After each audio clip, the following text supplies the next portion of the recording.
சரி, எனக்கு மட்டும்தான் இப்படி எல்லாம் நடக்குதா, இல்லை எல்லாருக்குமே அப்படி தான் நடக்குமா?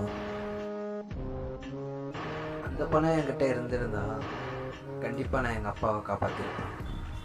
அதே பணம் என்கிட்ட இருந்திருந்தா என் அக்கா தங்கச்சியை நிம்மதியாக வாழ வச்சிருப்பேன்.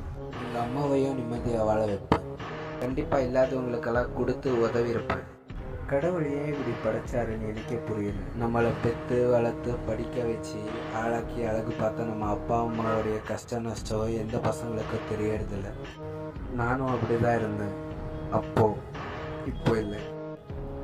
இப்போ எனக்கு தெரியுது, எங்கள் அம்மா தான் என் கடவுள். எங்கள் அம்மாவுக்காக நான் நல்லா தான் படிப்பேன். எங்கள் அப்பாவுக்கு பிடிச்ச மாதிரி தான் நான் இருப்பேன். ஆனால் அவங்களுக்கு பிடிச்ச மாதிரி நான் இருக்கிறதுக்கு இந்த உலகத்தில் எனக்கு முக்கியமான இன்னொரு விஷயம் தேவைப்படுது. அதுதான் பணம். ஏழையாக பிறந்தது இப்படி ஏன் தப்பாகும்? ஏழையாக சாவது மட்டும்தான் என் தப்பு. நான் ஏழையாக சாக விருப்பப்படுறேன். மற்றவங்க மேலே இருக்கிற நம்பிக்கையை விட என் மேலே எனக்கு இருக்கிற நம்பிக்கை ரொம்ப ஜாஸ்தி. நான் என்ன நம்புகிறேன், என் படிப்பை நம்புகிறேன், என் அறிவை நம்புகிறேன், அதை விட முக்கியமாக என் திறமையை நம்புகிறேன்.